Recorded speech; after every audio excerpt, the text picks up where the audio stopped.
Hey guys, today I want to talk to you about body paragraphs. Okay, so we looked at introductions, looked at the general writing process, with the thesis statements. Now I want to talk to you about like what the meat of your essay is going to be. And so often people get so stuck on these particular paragraphs because they are the ones that take the longest to write. Okay, introduction, you got one paragraph. Conclusion, you got one paragraph. Body paragraphs, you're going to repeat over and over and over and over again. So you really want to make sure you have something in your mind that helps you get through those body paragraphs. And to me, the most useful thing that I've ever found is something called the meal plan. And I will require you to use the meal plan in my class because I really feel if you learn to master this, and you're going to play around with it, you won't always follow the exact order. Your EA part is going to go back and forth, and that's totally fine.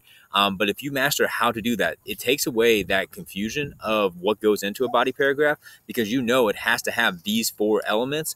And as long as you realize that, then it's just, okay, have I given this part yet? Have I given this part yet? Have I given this part yet? It kind of takes away the guessing game. Okay, so meal plan, it's not an Upchurch thing. This is something that if you look up meal plan anywhere, you can look it up on like Duke University uses it, North Carolina uses it. You're going to find it. Purdue Owl has it on there. It's going to be super helpful.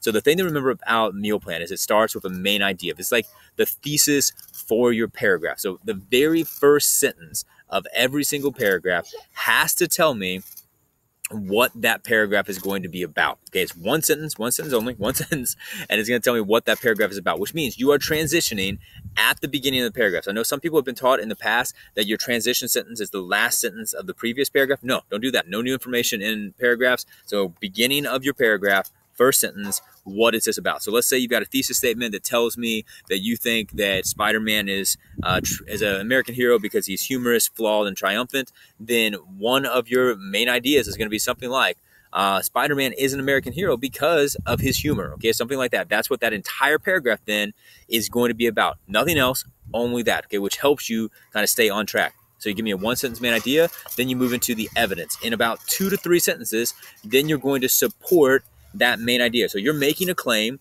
Now tell me, why is that claim valid? Okay, so if you say that he is humorous, give me examples from his life that point to the fact that he has a sense of humor. Okay, you also need to use that to point to the fact that that's something that is valuable to the American hero. Okay, so you have this evidence. He is humorous.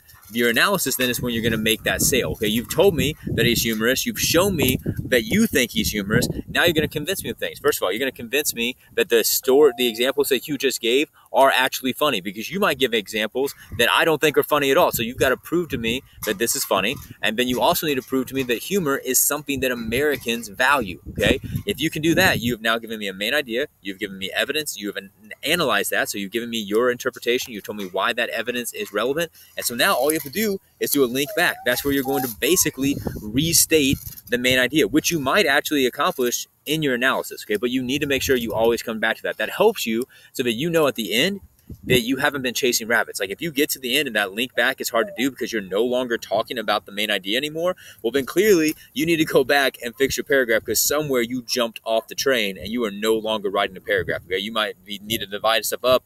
You might have to do something completely different, but you've got to follow the structure that your main idea establishes for you. Okay, so that is how a body paragraph works. Okay, if you have any questions, make sure you reach out, let me know. The other quick little tips that I will give you is with your body paragraphs, make sure they always follow your thesis order. Okay, so if you've established an order in your thesis, you have to use that in your body paragraphs. Okay, so if you said humorous, triumphant, flawed, then humorous is your first body paragraph, triumphant is your second body paragraph, flawed is your third, or whatever. Okay, you also need to make sure you stay on topic, that it flows within those units, but also that you use transitions so that it makes sense why you're moving from this one to the next one. And transitions move inside of the paragraphs, and they also are going to happen at the beginning of every paragraph. Okay, so again, if you have any questions, let me know. Have a great day, make wise decisions, and I will see you guys soon. Merry Christmas.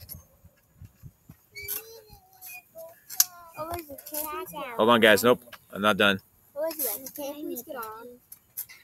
Make this. Oh, thank you. It's a